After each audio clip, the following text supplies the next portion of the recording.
come state? Ti faccio l'altra? Ah sì, allora, come state?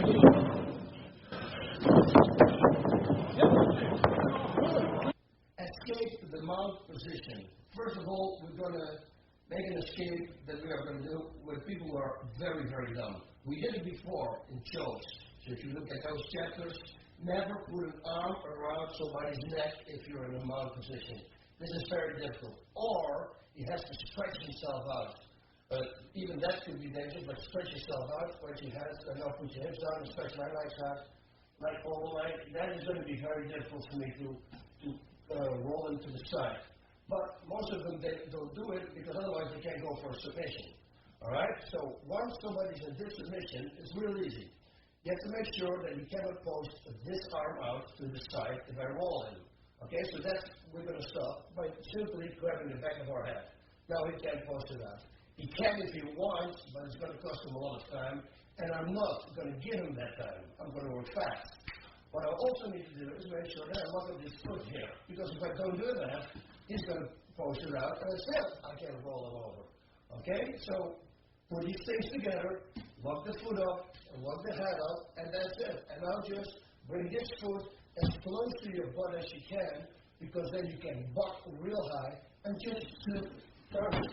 Spread your arms out always, because otherwise he will use the motion from the turning into another turn, and you'll turn it back again. Same position, but not quite. He doesn't put an arm around my neck. Still, I want to take away this arm so he can't post it, and this foot. So I have to make sure this is not enough. No, go all the way here, and maybe even do this. But if you do this, and you pull it, you know something's going to go on, okay? So you have to act fast. Best way is just do everything in one time. Now I have to take this arm away. I can do that by grabbing it with one hand. He probably is going to pull it out right away. He's going to feel something's going on. I can do it with two hands. Now it's going to be very difficult for him to pull out. And even if he starts hitting me right now, I can even block his punches with his hand, you see? So it's never that dangerous. Of course, there is a little danger that you're going to get hit a few times. But if you stay like this, he for sure is going to hit you a few times. Okay? So you better escape the whole situation. Grab the hands with two hands, thumbs around, very important, so we can't pull it out. Lock this up. And again, simply rock it aside and establish a good position by walking out here. This escape is probably one of my favorites. I did it with TK in the UFC when I fought for the first time in the UFC. He mounted me, and I think 2 seconds later, 1 or 2 seconds later, I had him in my guard. And that was this move. You have to do everything in one time, and you have to do everything perfect. Most important is that, first of all, I'm going to turn on my hips on the side. And you see, my leg, this leg here, right here, is now in between his feet. That is very important. If you're not going to do that, it's not going to work, all right? So lay on your hip, and your leg is flat. Actually, my leg is pressing on the floor now. Even if he wants to try to push his foot under my leg, there's no way he can do it now, because my whole weight is on that leg.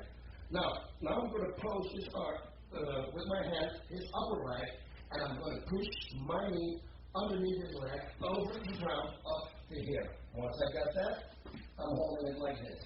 Now we're going to change positions with you guys, so you can see what I can do from the other side.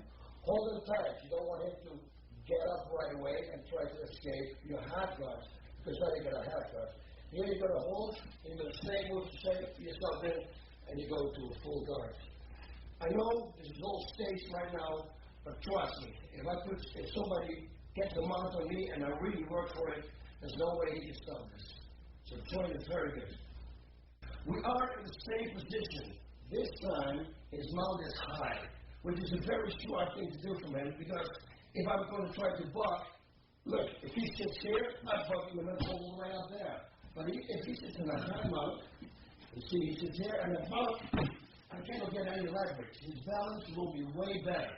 So for him to sit in this position is always better. And watch this. How am I going to generate any power to hold his leg here? What I'm not going to do, actually, is press his leg down. Because trust me, if he doesn't want me to press his leg down, there's no way I can press his leg down. I don't have the power for it. I'm going to just hold it in place, and I'm going to bring my own leg, my left leg, underneath here, and then bring it up. So don't think that you have to push his leg down, like I did before also with my hand. No, just hold it in place, and then you are going to do the rest. This exercise doesn't have to take any power, okay? It's all about technique.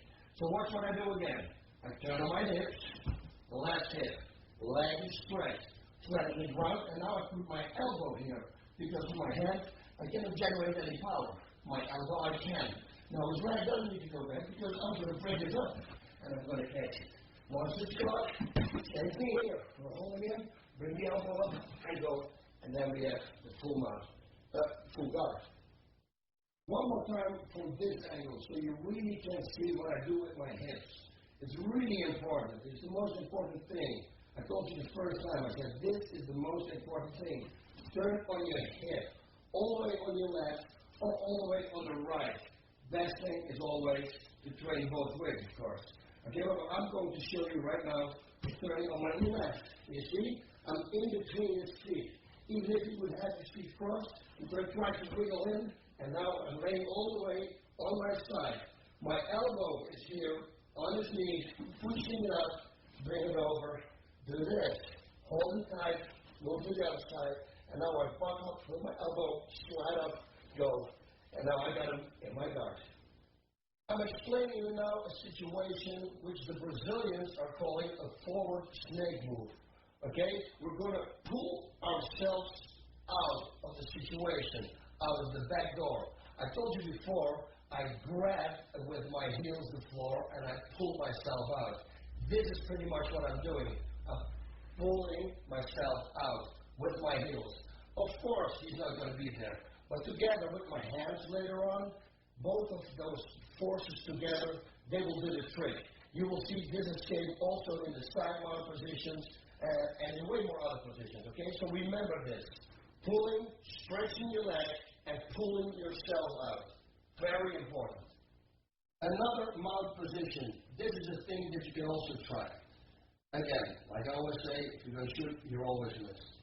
If he sits really high mount, you have to push him to your hips first, because I want to create leverage. I want to buck him up as high as I can, and I'm going to dig two heads inside, and I'm going to throw him up.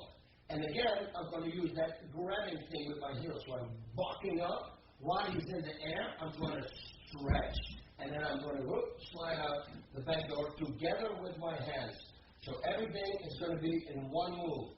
It sounds like it's very difficult. It is very difficult because you have to practice it, of course, a lot. But if you practice it a lot and you get the feeling of it, I promise you this should be a very easy escape. Okay? Because nobody's going to expect it. First of all, he's going to get high mount. It's very difficult for him now to do it now if he sits here. So what do? I try to force him down. I'm going to try to push him down. That's again, I'm going to use power. I don't want to use power. Why would I? Why simply hold this here and push myself a little bit upwards? Doesn't cost me any power, and now he sits on my belly. This is where the leverage is. See? Now I'm going to buck him up. When he's in the air, I'm going to stretch my legs out. My hands are going to shoot in, and I'm going to do everything in one motion. Watch, because it's going to go fast. All right? We're sitting, one up, I'll pull myself out. It's one moment. Look, I do it without it. One time without it. Can you go a little bit forward? I'm sitting, I'm bucking, and I'm pulling myself away. That's what I'm doing in one move. So practice this one. And another one. This is a very strange way of escaping a mount. They won't expect it. They think it's kind of funny. The danger here is that I'm going to put my arms around underneath his armpits, and I'm going to stretch them. What is the danger? Of course, he can armbar me. But as long as I know he escapes, just keep his arm or his leg away from my face. Nothing's going to happen. Plus, I'm going to keep everything tight in. He maybe even cannot go for an armbar. But watch what I mean. I'm going to put my hands here, and I'm going to push myself all the way down. And once I'm here, I'm going to buck myself upwards, put myself underneath his armpit, and I'm going to force myself out. Now, if you're lucky, and you caught on the way back one of his legs, you might even finish him with this move, like we did before. Different angle so that you guys can see a little bit better what I do with my feet. All right? Stretch. Go here. Now bend along. Underneath his armpits. Pull yourself up.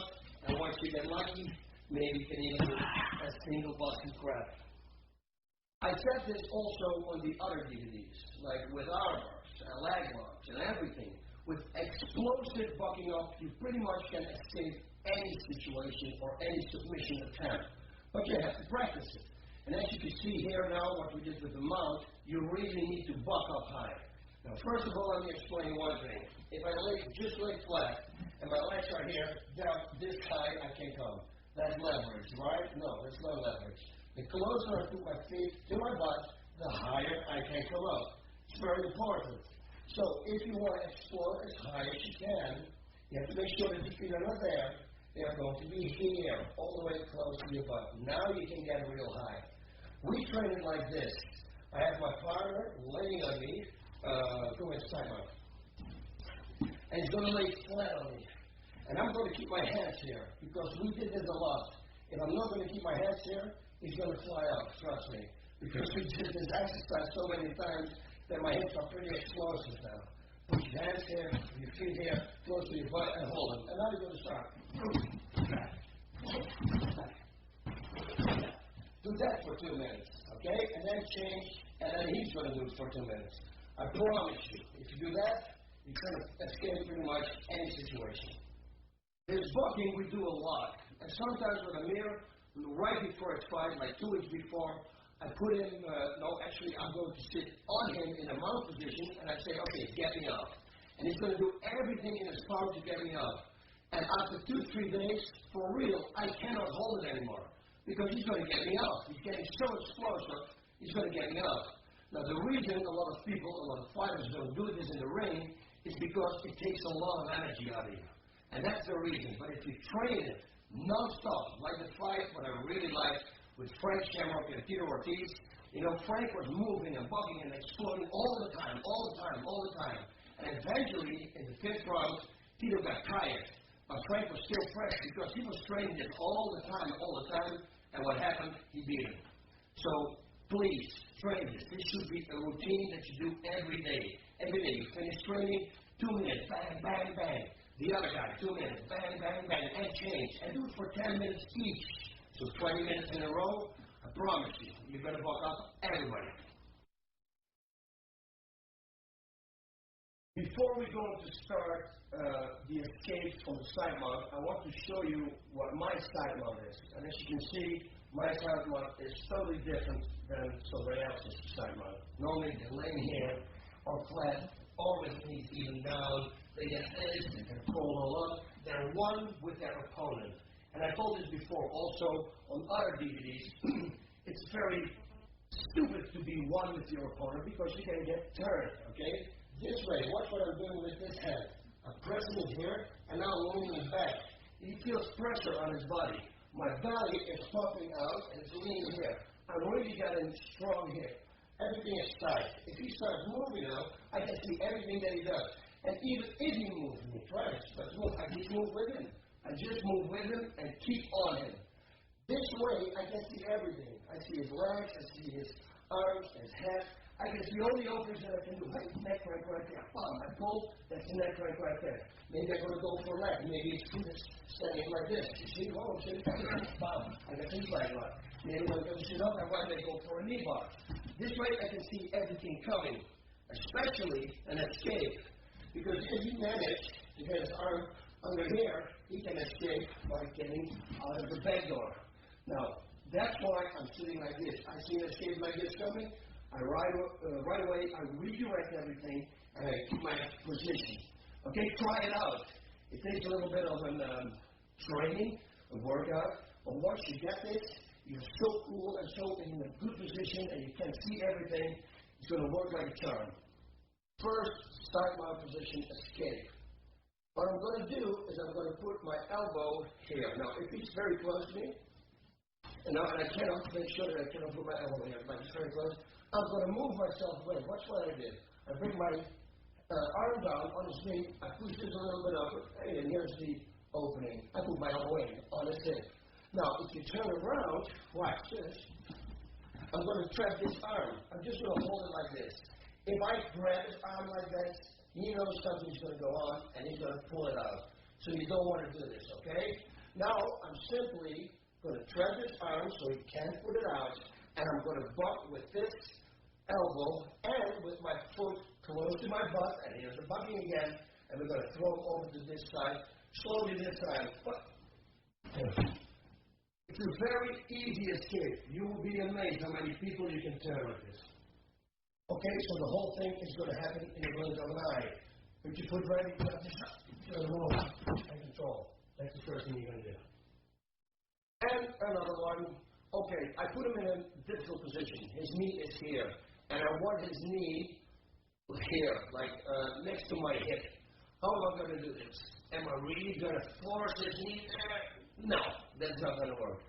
Again, use your mind. Simply push yourself upward, hey, and now his knee is here. That's the only thing you have to do. Okay? Never grab somebody. If I'm going to grab him now, he knows something's going on. So you don't want to do that. You just lay your arm here. The arm lays here like nothing's happening. What it does do is it provides him from later on, when I'm going to roll to that side, he cannot pose his leg out. But he doesn't know right now. He doesn't know because everything is going to go really fast. Now, we got to stop this arm. But unfortunately, we have no two arms on one side. So I cannot hold this arm and I cannot do this knee at the same time. I can. But I can do an overhead grip like this. And look again, it's an overhead grip and I'm pulling hard now. It's pretty difficult for him to get out. But if he really wants, he will get out. So you have to move fast. As in every move, you do this. This is the setup. Now you're already thinking. You're putting your feet close to your butt because we're going to buck, explode up as hard as we can. This arm lays here. The only thing I have to think about now is to grab his hand and then explode as hard as I can, and he's going to land up over there. Okay? So I'm laying down, grab him, and explode, and go to the side. Right away, spread out. Very important because otherwise, again, he can use the motion against you and he can turn you again. One more little thing I want to add to this whole escape is that once this arm lays here and I'm going to make the escape, I'm going to grab and I'm going to escape. Now I can push with this arm. It's like a sweep, like a scissor sweep. We have when people are in the guard, escape that. We do now with this arm. We force it over the floor from this side to that side. So we're sweeping this leg too. Everything in one time. And we land up in this position. Spread out. Okay? Always. Another one. When he sits like this high and there's a lot of space here, this is a pretty easy escape. Now, if I'm going to bring this arm over here, I'm going to do this. He feels that my arm is here. He will reposition himself right away to maybe north-south position, whatever position he wants to. But he's going to adapt. So the trick is to not let him feel that this arm is going to be underneath his body. Okay? We can do that by simply rolling on our side like this, and now it's here. He doesn't know anything right now. But we have to act fast because he might see it. Now, again, I'm going to grab with my heels, and this hand is going to be here. Now let's show it from the side. So I buck to the side. The hand was here. I land to the side, and it's here. Stretch the legs. We're grabbing the mat again, and from here, explode out to this position, and right away, into anything you want. You can put your hand on his head, you can go to the side one, you can go to a crossface, anything you want. Stretch your legs, grab yourself out, together with your hand, you're going to be out. Same position, but a little different. Now he's flat. So I can't get my arm under without him feeling it. So I've got to be fast now, really fast, okay? The way to do it is to buck up, explode up as high as you can, and use that moment put your arm underneath, then stretch your legs, and then get out. It's all in one motion. Watch, it's going to be like this. First we're going to go from this side. It's going to be a slow-mo. It's very strange what I'm doing right now, but if you do it fast, you will get out. You're going to buck him up, put this under here. Now before his body is going to drop, you have to already stretch your feet, and then you're going to escape the back door. Now you're going to think that's not possible because you're going to go up and down. Well, in that up and down, in that 1 second, you'll have to buck, stretch your legs, and get out. It is possible. Watch, because I'm going to do it.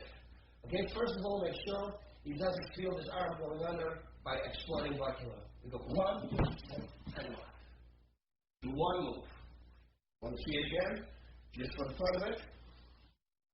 Your legs flat. It's on your chest. Oh, that's a good thing he's on my chest. I don't want to have him on my chest. I want to have him on belly. Because here, I have more leverage. Okay, so push it to your belly. Once it's here, you're going to explode, stretch, breath, arm underneath, everything. At the same time, you're going to escape. Watch. Explode, and get out. Now, if you master all these escapes that I just said, and you put them in your mind, and you combine them together, one of them is going to work. Like, for instance, if the first one of this one, we're sitting, you remember, this one doesn't work, I can buck up, but for some reason, he still finds balance. I right away stretch my legs, grab, arm underneath, and get out. So this doesn't work. Now I'm going to escape this way. I just put 1 and 2 together. All right? So combine everything, eventually you will escape. We have to show you this escape too, because from side mount, it can go into a scarf hold. Well, that can happen. This got me in the scarf hold. There are a few ways to escape this move. Most simple way is crawl up to him, all the way tight, grab your hands together here, very tight against his body, and now explode and breach up, buck up a little bit to that side, and go here. That is the escape. For him, he should always keep his position. But we go over that a little bit later. One more thing. Now he's going to be smart. Now he says, wait a minute, if you buck me out, I'm going to put my hand out. And then I'm going to escape the back door. So I'm doing exactly the same thing, grabbing my hands together, go here, and now I escape the back door. Okay? So for him, in order for him to keep my total control over my body, he needs to do this. I'll show him. He needs to grab inside here, hold his triceps, and then like this. If he tries to turn me now, I can't post out, but he can't escape the back door because I'm holding his arm.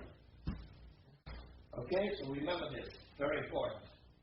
This is a very strange way to escape the side mount, but trust me when I tell you that I escaped many times the side mount like this. The person is laying like this, he's resting, he's maybe looking for a foot or something, and I'm just laying here. I'm going to push him through all my belly, and from here I'm simply going to sit up, and now I'm going to go around and I escape. Simply push him through your belly, and then sit up, grab around his neck, and pull his shell on top of him.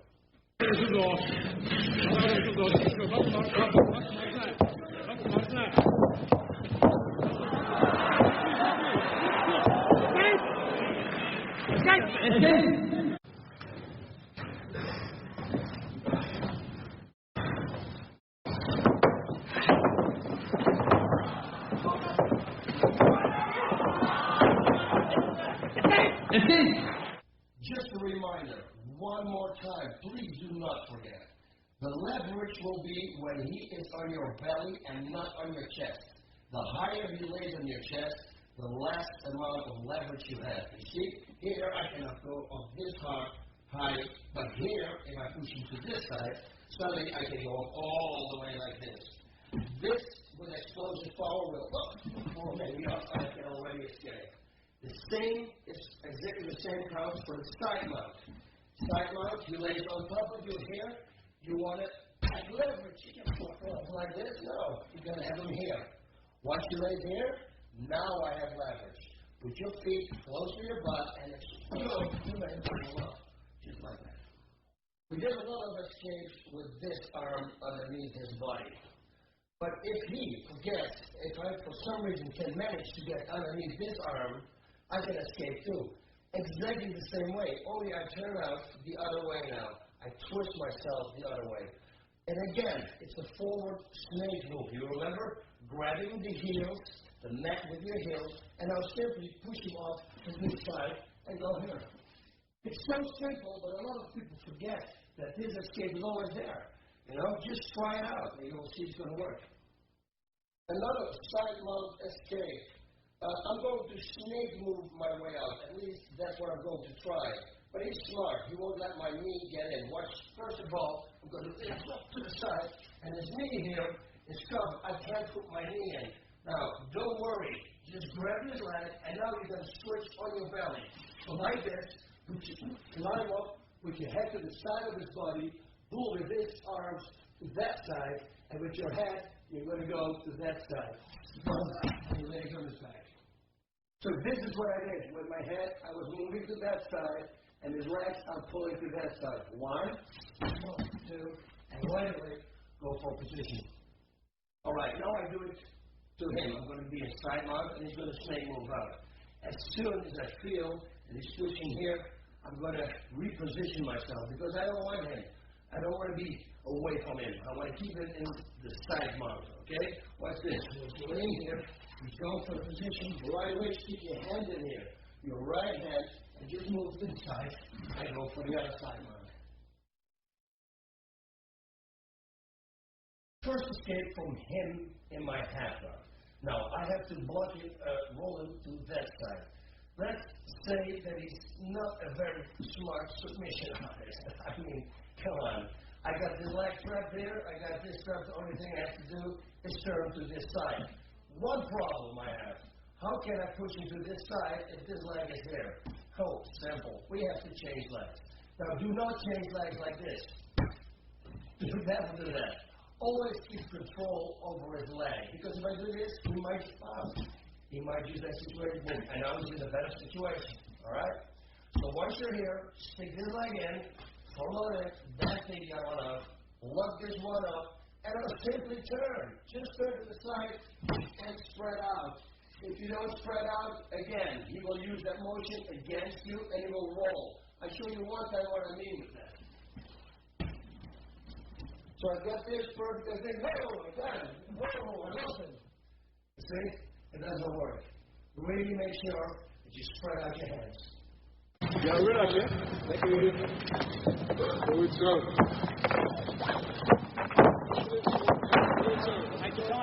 Okay, half guard again, but this time he's smarter. He's got one arm around my neck, and if I want to turn him to that side, he's going to post his leg out. Okay, so we have to stop this, and we have to make sure that he cannot bring this arm out. And again, I don't have two arms on one side. I cannot do it both. There's no way, not even like this. There's no way. So I'm going to stop. I have to block his arm with my hand like this, like we did before in the side mount position. Like this, it's an overhand grip like this. This is the strongest, and you pull tight, because otherwise it's going to pull it out. Now we're going to go back to this position. So we already changed feet from this position, put over to this position, because now I can walk to that side. I'm going to lay my arm here. Just for now, at the moment I'm going to roll, I'm going to push it, but not now, because then he knows what's going to happen. Overhand grip, and now explode to the side. Establish right away control. Another position. This time he has his hands here, so if I want to roll him to this side, it's not going to work. If I'm going to roll him to that side, he's going to post out. Okay, what am I going to do? I'm going to try to distract him a little bit. I'm going to buck up again, and this hand is going to go underneath his armpit. Watch how effective this is. Buck up, put it here. From here, I'm going to slam it up, and I'm going to escape the back door. I'm going to climb out on top. First one, he has a tight half guard on you. Very hard to break. You can't push it up, but there's always a way, okay? Now, if this is an NHB event, you do not want to give him reach. And what I mean is this. I'm going to lower myself. Now he can create speed, so his punches are going to be very effective. So you want to go fast in this situation, okay? Okay, once you're here, you're going to grab around underneath his legs and keep it tight. My hands roll to the side are locked like this, very tight, okay? Now it's going to be very, keep it, try to hold me, push myself up, push myself down, and then out. We can go to the mount position, or hold his leg, and go right away to the side position. Another one. You got a strong one on me? Alright, here we go. I want to push this knee to this side. If I do that, why wouldn't I neck right knee right away to the other side? So his mind is going to be on his neck here. See? This one, he's going to feel this. Once it's open, simply get out, go to a mount, or you can even do this. Push him here, up, slide the knee over here, strip it out, and go to this hold. The last one from this angle, so you can see better what I mean.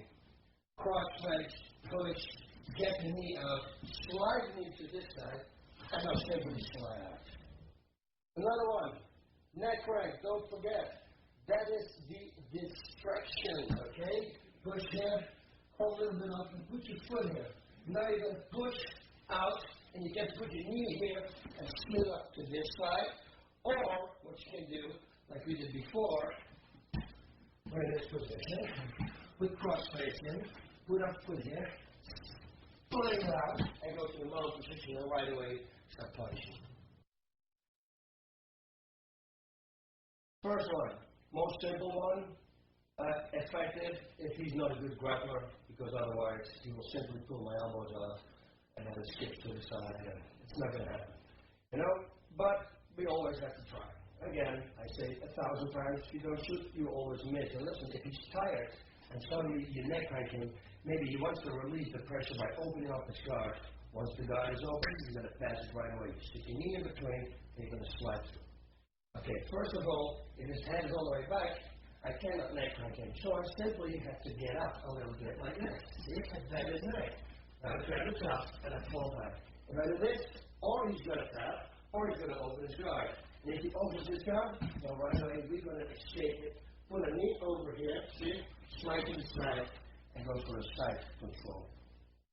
This one is one that they typically use in jiu-jitsu and judo and sambo because they have a gi. They can grab a hold of the gi and then push the head down.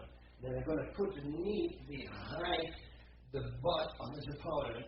And they're going to keep pushing down, and they're going to push himself away from him, and they open this way the guard. I say this because in NHB, you don't have anything to hold on. So for him, the defense would be simply to pull my hands up like this, and then I can't do it. Okay, so you have to push his hips down, because if you don't push his hips down, and you're going to put your knee behind his butt, great. I'm going to go backwards, but he's going to simply slide over. And I'm going to miss it. It's not going to work. The effect would be this. Push you down, put your knee here, and stretch yourself away. Once you're here, I will put a knee in between, and right away try to pass it. How you want to pass it, it's up to you. Again, you can slide it in, go to the side, but you also can simply step backwards. Because I'm a striker, I like to strike here, and just stand up. There is another way. Simply your elbow here on the side and push. He will open it up. But my experience is this. In Pancras, every time when I came home after a fight and I was in somebody's guard, or somebody was in my guard, I had these black marks here. I always thought, what are those black marks? So I started looking on the videotape of the fight, and I realized that they tried to break my guard like this. Now, in training, this will work because it hurts. But in a fight, when your adrenaline is rushing through, your pain tolerance is way higher than normal, and then it doesn't work. But hey, try it, because you might get away with it. A very, very, very, very simple way is this. Looking back and see where his foot is and peel it up, most of the time he knows what's going to happen. What you can do is call in your corner. This is what I did. This is what we do. I look at my corner, and I say right or left. And in this case, my corner says right. Then I don't have to look. The only thing I have to do, I go right, okay, go backwards, peel it up, and go to the side. Very simple, very effective. Another real fun way is this way. Not many people do it, and you might say, hey, he can escape. Well, he can, because what I'm going to do is I'm going to lift him up. If he puts his hands now on the floor and skips backwards, he's going to be out. Okay? So that would be the escape. But I'm telling you, he won't know that I'm going to do this because it's very unorthodox. It's a move that nobody does. And suddenly I'm going to lift him up and put him back. What is that? Nobody ever saw that before. So it might work. And why not try? First of all, you don't have to grab the top of his head. You have to go to his neck. And you have to move your body all the way on top of him because then you have to slam your body weight back, lift him up. You are going around his neck, underneath both armpits, and you put him back on his back.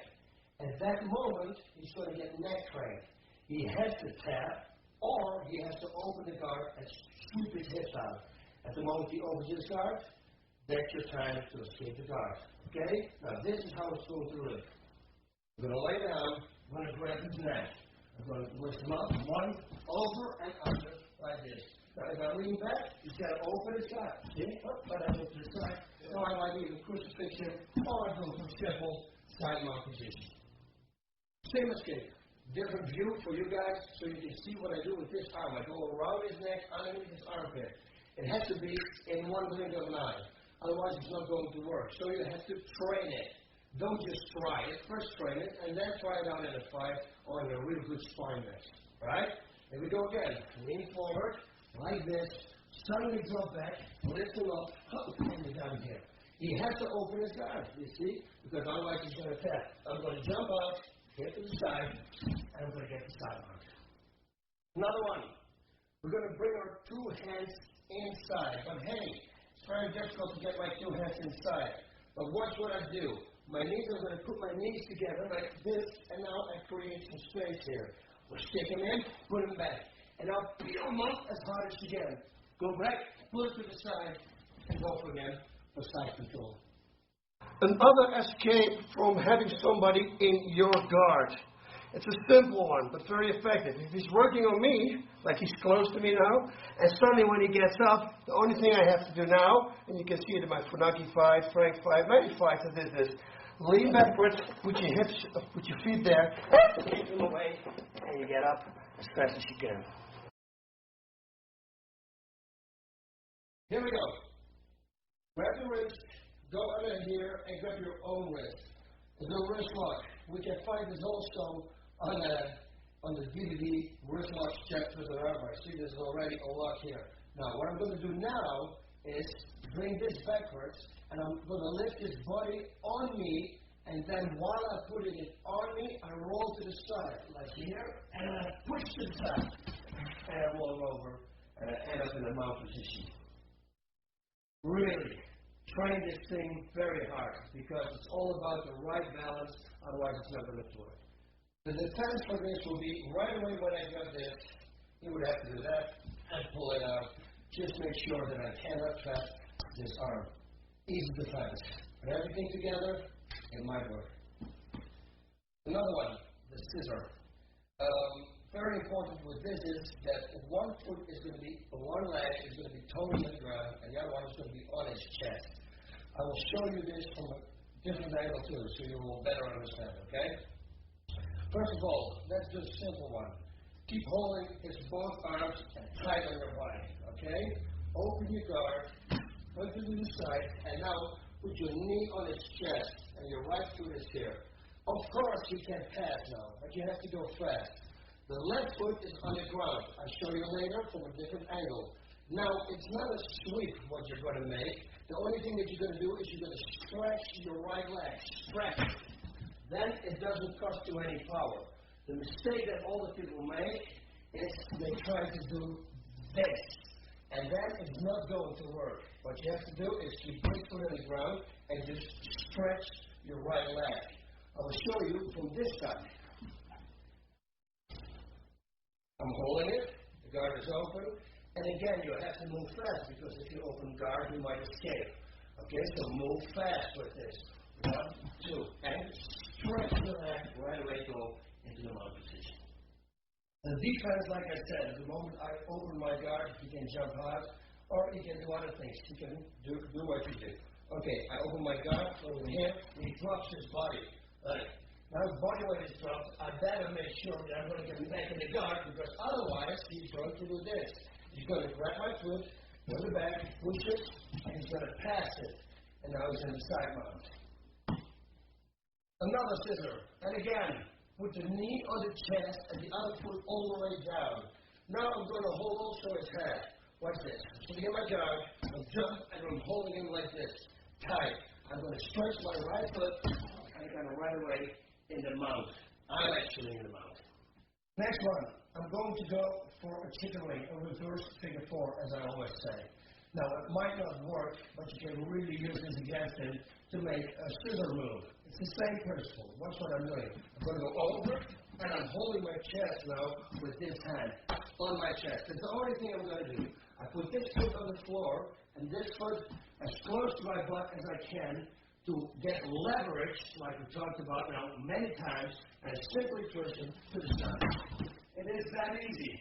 As you can see in the clip that I'm going to show you right now.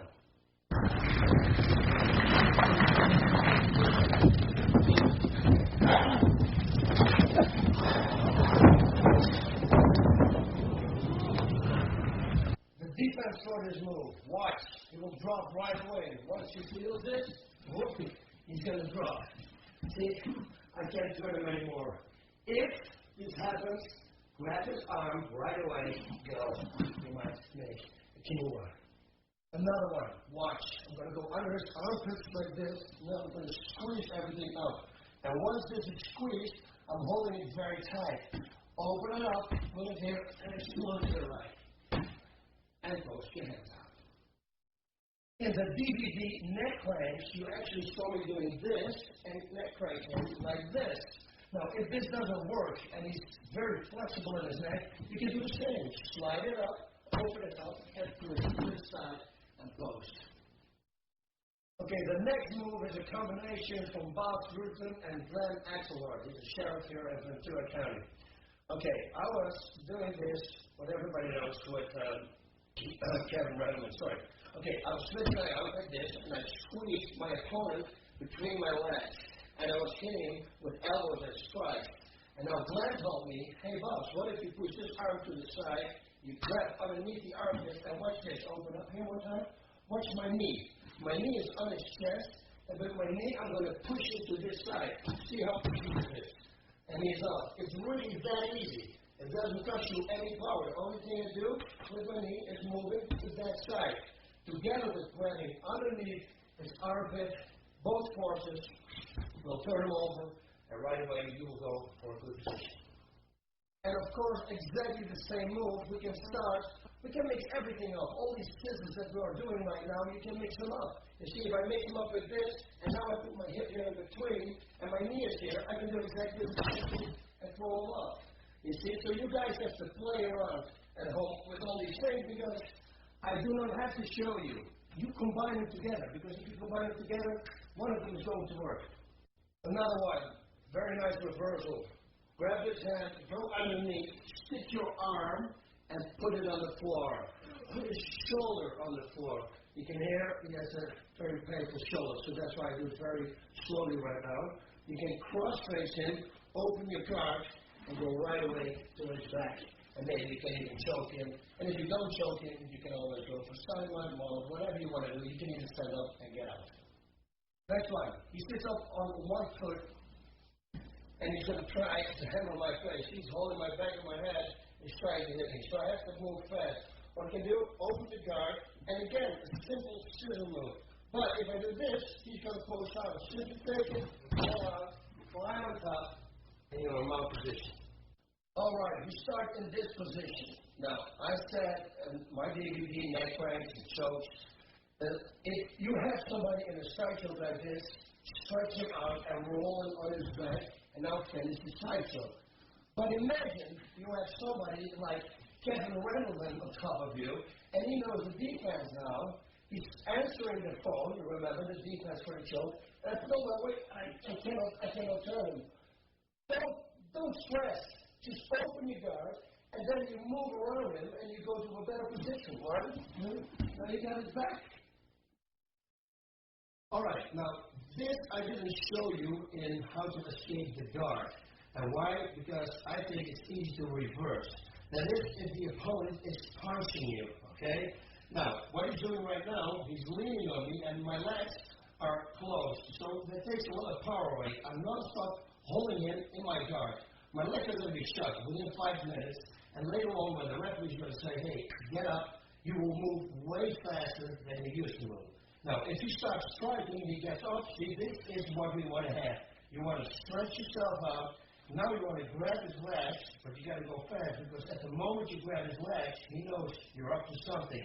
Drop your butt on the floor and push him back. And it goes all in one move. 1, 2, 3, climb on top of him. We have him in a half butterfly guard. You see this foot here right now? It's underneath here. That's where we have him. Needless to say, we can elevate his leg now with my foot. Again, put this one on the floor, keep him tight to you, and if you do that, and if he's here, if he goes with his arm around the neck, it doesn't matter. Just at the moment when you start sweeping him, make sure that this arm doesn't post out. If he posts out, just slide it back, okay? 1, 2, and go to the mount. Butterfly guard. Both of my feet are inside now, okay? He's on top of me. I'm holding him tight, and now I can do the trick that I did before. Slide this up here, and I'll simply lift him up and throw him on his back. And again, we're in the mount position. And again, another position. This time, the opponent managed to get his arm here and hold his hand. Now he wants to go and jump for a knee right. But if I'm going to be fast and I'm going to grab his hand here, and from this position I move a little bit, watch, I'm going to lock up this foot here. The only thing I have to do is to turn it to the side and pull my arm out this way, otherwise maybe he's going to side jump me. But let's say that he's very fast. He's going to grab my arm around, and right away he's going to jump with his knee on my stomach. He's got this, boom, up, knee right. And you can see he's pressing real hard, and you can tell, by the way, I speak right now. He's really putting pressure on my hip because he doesn't want my hip to go that way.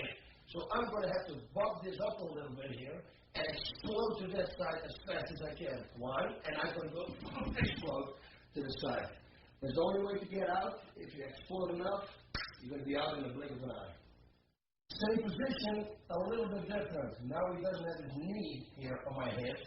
He stepped over. He thinks, hey, I can't get out like this. Okay, so we have to escape the back door, so to say. Do not stay here because you're going to get jammed. You're going to get rocked, okay? Bring this hand inside here, his knee here, and now you're going to stretch your legs, and with your heels you kind of grab the floor. You grab it, and with that together, with pushing his leg, you're going to escape to the side, and you're going to get out.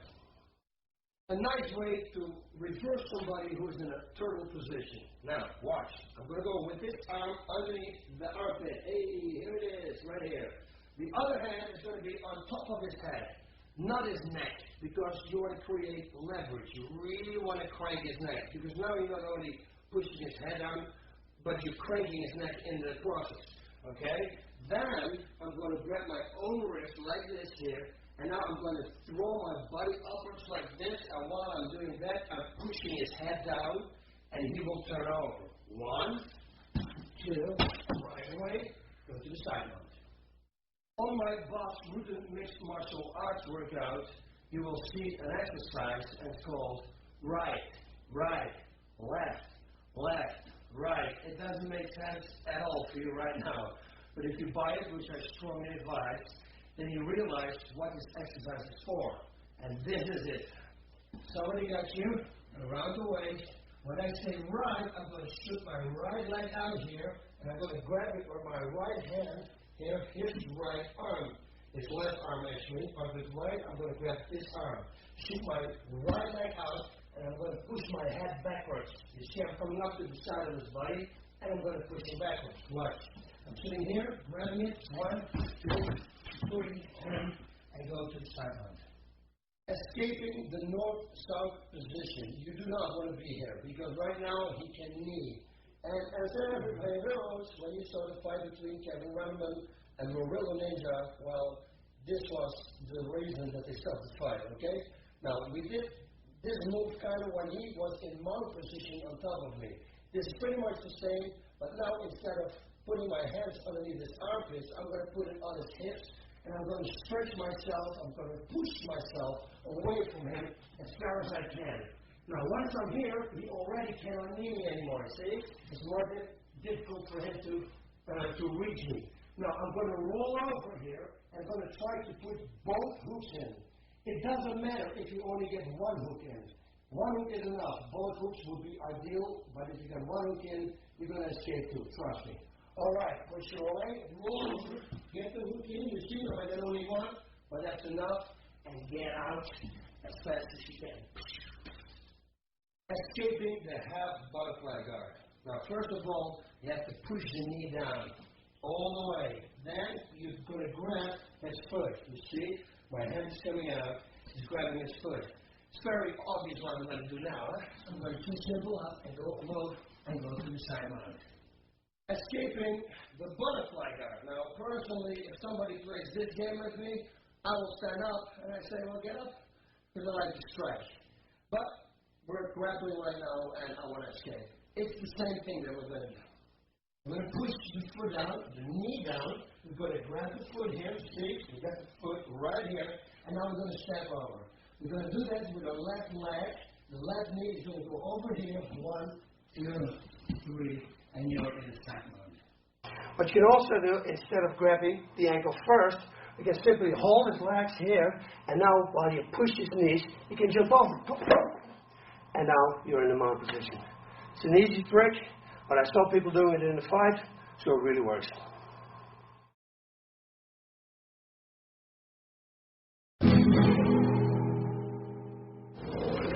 This shirt, well, that was a present from my wife. She says that's a typical expression that you always would say. I always tell the truth, even when I lie. So, what can I say? Tony Montana. My childhood, it was a normal childhood. How do you say? I mean, my parents were very lovable. I had no abusive father. You hear all these stories from these fighters, you know, the dad used to beat them up or something happened. That was not with me. The thing that happened with me was that I had a very bad skin disease, and that came together with asthma, and both of them I had very bad. So when I would have had an asthma attack, that would result in a week in bed, 5 days, a week, sometimes 9 or 10 days in bed. And when I wouldn't have asthma, I would have had a skin disease, a real bad one. It would be so bad sometimes that I could not close my hands, so I had to wear gloves because, yeah, obviously it didn't look pretty. I had it on my arms, I had hair on my face, everywhere. So I guess I was the kid that I always picked on. And maybe that made me into the person that I am now. Before I started doing martial arts, I did track and field. I was pretty good, high jumping, far jump, the 100 meters, javelin, the discus, shot putting. I wanted to become the second Bruce Jenner. I wanted to be like a track and field, do all the 10 things, however they call it here in the States. But yeah, that was my goal. But unfortunately, my knee wasn't built for the amount of pressure. So like if I would high jump, I would have to save all my jumps till the end. So I would start real high, and I only had a few jumps that I could do with my legs because my knees would blow out, and then I needed a rest for like 2 weeks or something. I think that the person who inspired me to start fighting inspired a lot of people, and that was Bruce Lee. I believe, I believe it was 1976. I sneaked into the movie theaters in France together with my brother, and we saw Enter the Dragon right there, and that was it. I wanted to be Bruce Lee. The people I looked up to, wow, Bruce Lee, and fiction, of course. I always looked up to Spider-Man and Wolverine. I always wanted to be one of them at least. My favorite thing to do when I was a kid, climbing trees. I had this big field in front of my house with a whole row of trees going to a big forest, and I could jump in the first tree, climb the tree, get in the top, and then I would swing from one side to the other side, one tree to the other tree, and it would go all the way into the woods. And once in the woods, I could pretty much go through the whole wood without touching the ground. So that became handy also when kids bullied me or they wanted to do something. I just climbed a tree and then I was gone. Tarzan, the Dutch Tarzan. That's what I was.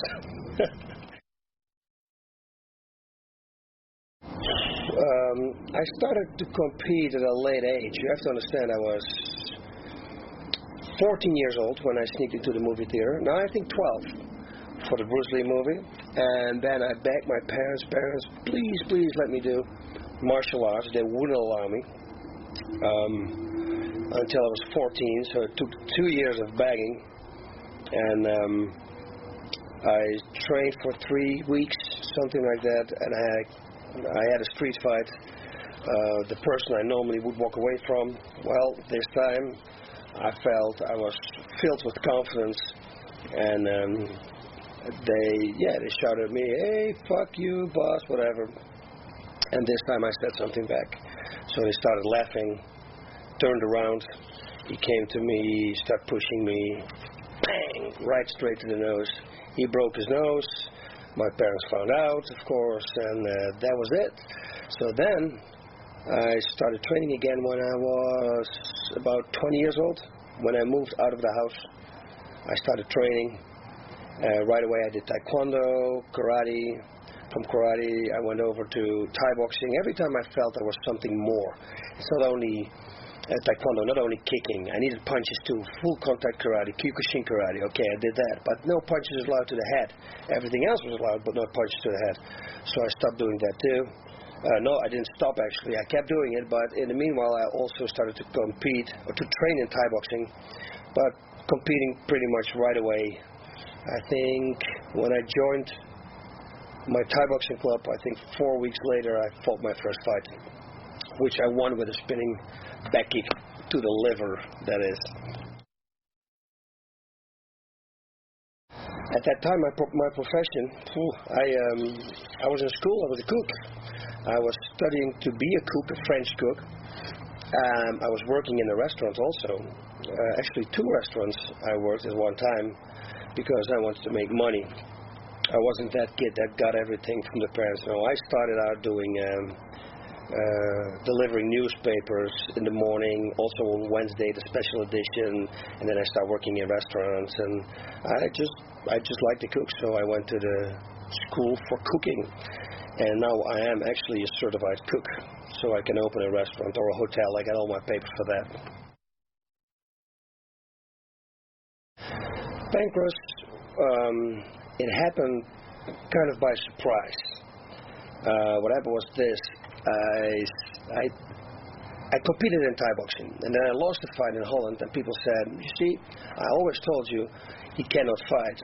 And I thought that was strange because I won 14 fights all by knockout, 13 in the first round and 1 in the second round. And then when I lost, I was suddenly a bad fighter, so I decided not to fight for those dumb people anymore.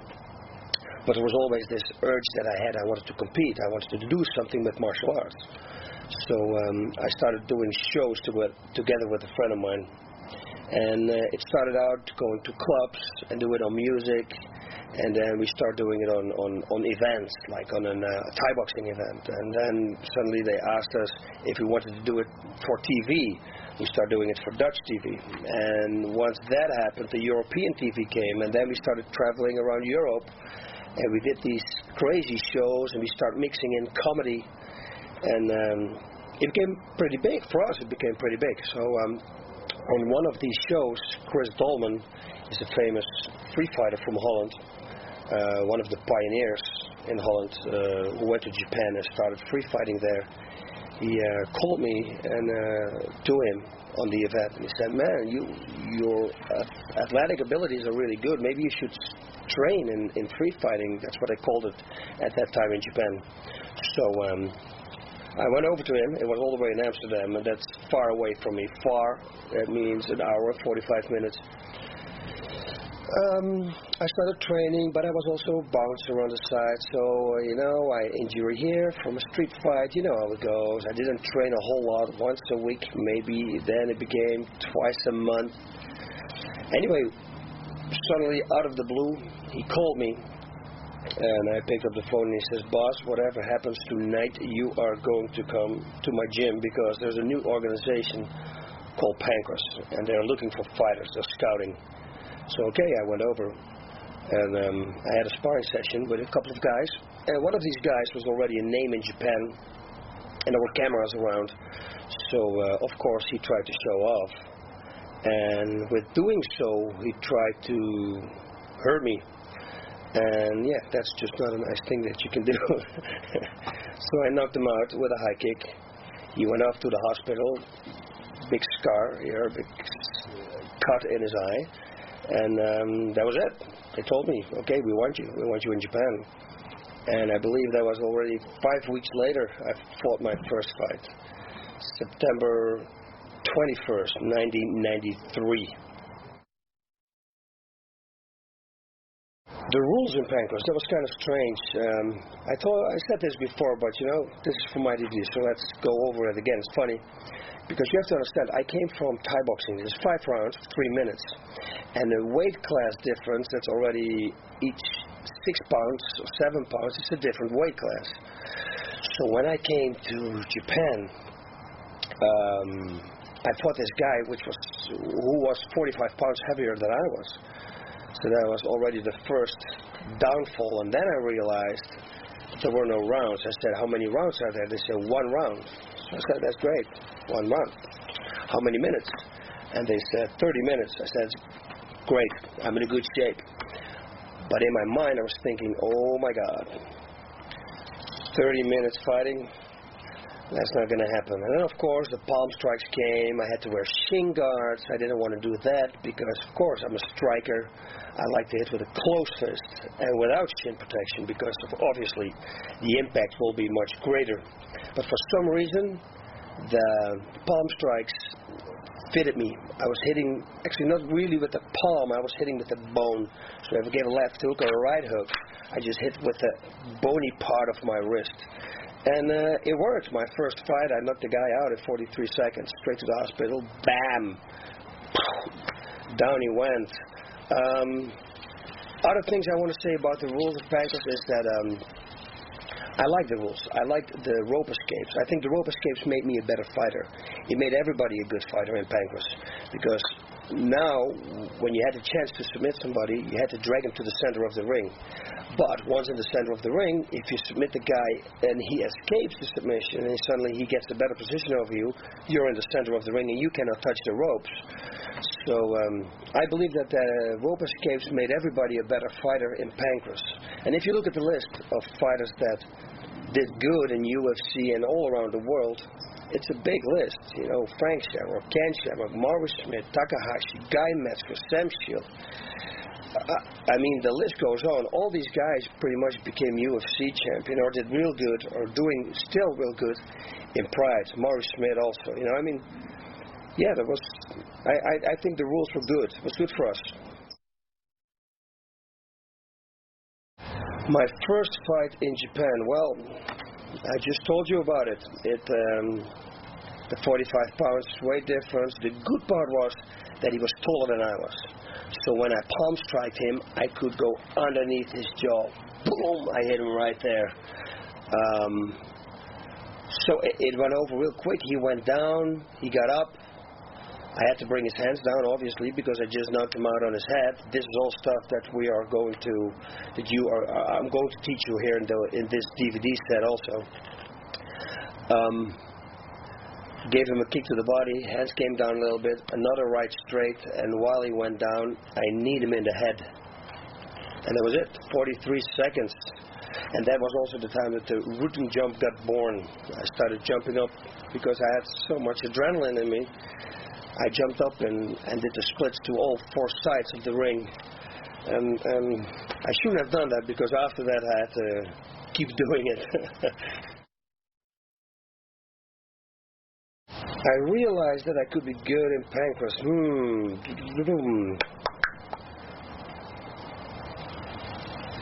You know, I realized that I could be good in pancras after I lost against Ken Shamrock. The last time I fought Ken Shamrock, I lost against him again. And that kind of made me think about everything. And I said, you know what, you're a good striker, great striker, but obviously the ground game is not your game. So I started to train real hard on the ground, 2 times a day. Only ground fighting. 1 hour, 1 hour and a half, we just spar, just ground fighting. And then suddenly I start submitting people in pancras. And then I thought, hey, wait a minute. I can be a champion in this. I really think I have a great chance. And I never lost anymore. And finally, my shot came, my title shot against Suzuki. And then I beat Suzuki for the title. And that was it. And I thought, wow. And that happened again. Then I fought, I believe it was Funaki first. It was kind of a rematch because he beat me a long time ago in '93. That was my third fight. So that was kind of a payback for me. I really needed to win this fight. So I knocked him out. And then I did it one more time with Frank. I also defended my title against Frank. And after that, I resigned because my kid was born. My wife had some complications. My kid was born premature. She was only 2 pounds. So I stayed with the family. I didn't want to defend my title because I wanted to stay with the family. So I said, okay, that's it. I'm resigning the title. You guys find a new champion. When I came to the States a long time ago, that was, I believe, in 95 or 96 maybe, something like that. A friend of mine, Federico LaPenda, he gave me the Grand Tour of Los Angeles, Santa Monica Beach. Listen, I was sitting on the beach in November, I believe it was, drinking a tequila shot with a Heineken at 7 o'clock at night. Life couldn't be any better. In Holland it was freezing, and here I was sitting in the sun on the beach. So it was pretty easy for me. I called my wife from the beach and I said, okay, get ready. Because we are going to the States. And I came to the States and tried to use my pancras career as my background to break into the movies. Because, you know, I was always entertaining people anyway. You know, the shows that I did in Holland and in Europe for TV. I like to entertain people. So I figured maybe that's going to help me to get into the movies, but it didn't help me at all because only a short amount of people saw actually the pay-per-view shows from pancras here in America. And that's why I decided to go to the UFC because everybody knew the UFC. I figured, you know, wait a minute, you beat Guy, you beat Maurice Smith, you beat Frank, you know, you beat Takahashi, and all these guys became UFC champions. So I figured, you know what? Let's go